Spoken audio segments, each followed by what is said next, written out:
3-4 가치와 기반 우주와 자연 개체의 정체성 구현.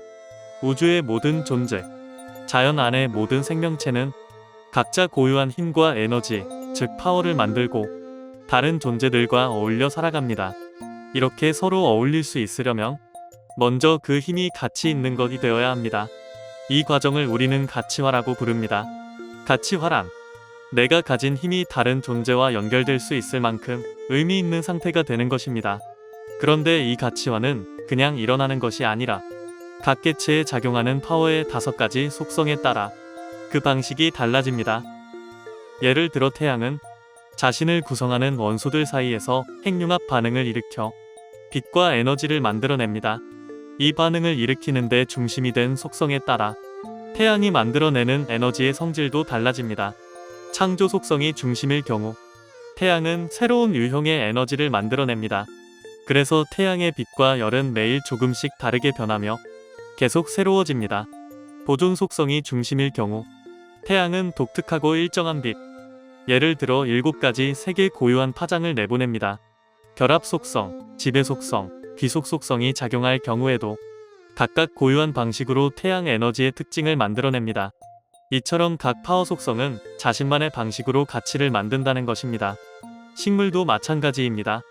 뿌리가 흙과 연결되어 영양분을 빨아들이는 과정 역시 파워 속성에 따른 가치와 작용입니다. 예를 들어 창조 속성이 강하게 작용하면 식물은 이전과는 전혀 다른 형태의 새로운 뿌리를 만들어냅니다. 보존 속성이 중심일 경우 고유하고 차별화된 뿌리가 생깁니다. 그래서 이 세상에 완전히 같은 뿌리는 존재하지 않는 것이죠. 결합 속성, 지배 속성, 귀속 속성이 작용할 때도 각기 다른 방식으로 뿌리의 구조와 성질이 결정됩니다. 그리고 파워 5 속성이 조화롭게 또는 동시에 작용할수록 그 생명체는 더 빠르게, 더 풍성하게 자신의 생명을 확장하게 됩니다.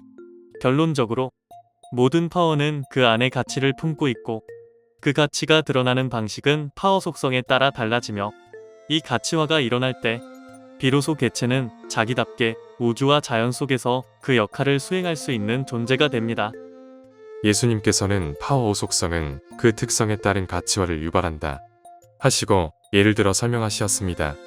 우주와 자연 생태계에 존재하는 것은 홀로 존재할 수 없고 다른 파워와 특정 관계나 결합으로 존재한다.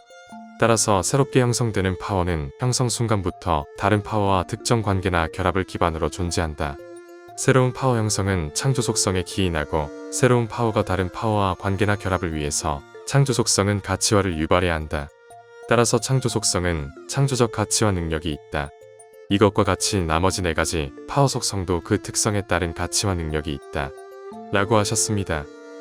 3-5 생존 프로세스와 파워 5 속성, 가치화, 그리고 엔트로피.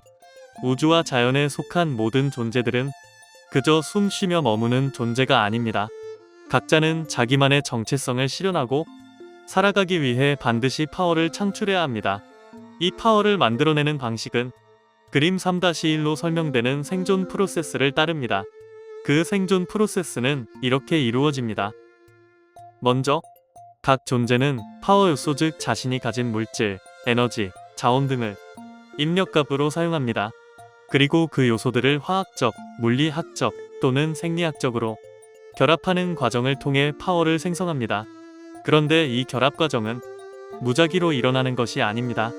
각 개체가 자기 정체성에 따라 선택한 파워 5 속성 패턴에 의해 지배됩니다. 예를 들어 어떤 식물은 창조 속성을 중심으로 뿌리를 내리고 다른 식물은 보존 속성을 중심으로 뿌리를 다르게 형성합니다. 같은 흙에서도 정체성에 따라 다르게 작용하는 것입니다. 그 결과 누가 어떤 속성으로 파워를 창출하느냐에 따라 그 파워는 완전히 다른 가치와 방향을 가지게 됩니다. 여기서 중요한 건 이것입니다.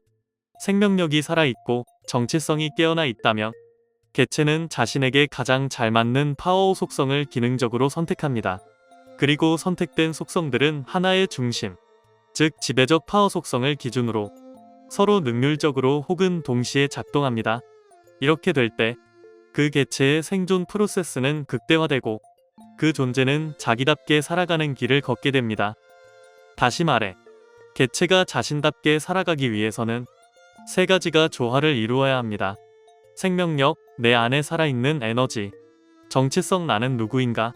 파워 5 속성 나는 어떤 방식으로 힘을 쓸 것인가? 이 세 가지가 조화롭게 작용할 때 개체는 비로소 자기다운 역할과 목적을 온전히 실현할 수 있습니다. 그러나 이 모든 것은 우주와 자연의 엔트로피 수준, 즉 혼란과 무질서의 정도에 따라 달라집니다. 엔트로피가 낮을수록 정체성은 깨어나고 생명력은 강해지고 파워는 가치 있게 창출되고 확산됩니다. 하지만 엔트로피가 높아질수록 생명력은 잠재 상태로 들어가고 정체성은 비활성화되며 파워는 불완전하게 만들어지고 역할 수행도 어려워집니다. 결국 가치와 즉 파워를 진짜로 의미 있게 만드는 과정 역시 엔트로피 수준에 따라 달라집니다. 그렇다면 우리는 다음 질문을 던져야 합니다. 엔트로피는 어떻게 가치화를 방해하고 또 어떻게 회복될 수 있는가? 그 이야기는 다음 장 제4장 엔트로피와 생명력 비활성화 및 파워의 회귀 특성에서 함께 살펴보겠습니다. 3-5 우주와 자연 생태계의 엔트로피와 가치화 유형. 우주와 자연에 속한 모든 존재는 그저 혼자 떠다니는 고립된 점이 아닙니다. 이들은 서로 연결되고 상호작용하며 가치 있는 힘을 만들어내는 존재입니다. 그런데 이 가치 있는 힘, 즉 가치화된 파워가 만들어지기 위해선 중요한 조건이 하나 있습니다. 그것은 바로 엔트로피, 즉 혼란과 무질서의 정도입니다. 첫째, 엔트로피가 낮을 경우 생명력은 활발히 작동하고 각 존재의 정체성은 깨어납니다.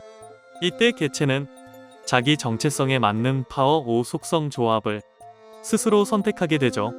그리고 그 중심에 있는 지배적 파워 속성을 중심으로 나머지 속성들이 유기적으로 작용하게 됩니다. 이렇게 탄생한 가치화 상태를 우리는 완전 기능 가치화라고 부릅니다. 그 결과 만들어지는 힘은 완전 기능 파워입니다. 이 힘은 그 개체로 하여금 자기다움을 실현하게 하고 우주와 자연 속에서 상생과 협력의 질서를 이루도록 도와줍니다. 둘째, 그러나 만약 엔트로피가 높아진다면, 즉 무질서와 혼란이 커지게 되면 생명력은 약해지고 정체성은 잠들어 버립니다. 이 경우에는 전체 속성이 함께 작용하지 못하고 특정 속성 하나만이 반응하게 되죠.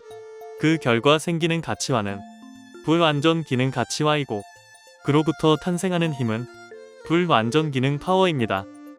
이 힘은 개체로 하여금 제대로 자기 역할을 하지 못하게 하고 결국 우주와 자연의 조화와 질서가 무너지게 됩니다. 중요한 사실은 파워 5 속성 각각은 모두 고유한 가치와 능력을 가지고 있다는 것입니다. 이 속성들이 조화롭게 작동할수록 기능적 가치화가 이루어지고 그 결과 완전한 힘과 질서가 창출됩니다. 우리는 우주의 질서를 보면 압니다. 태양은 혼자 존재하지 않습니다. 태양계의 모든 별들은 서로 중력을 주고받으며 연결되어 있습니다. 식물과 곤충도 마찬가지입니다. 식물은 꿀을 주고 곤충은 꽃가루를 날라주며 서로의 생존을 돕습니다. 이것이 바로 관계입니다.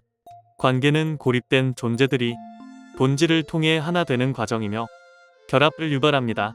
결합은 물질, 에너지, 정보의 교환 또는 공동의 배열과 연합 등으로 나타나며 모두 가치화된 파워의 결과입니다. 즉, 완전한 가치화는 완전한 관계를 낳고 완전한 관계는 상생과 협력의 질서를 낳습니다. 그렇다면 묻습니다.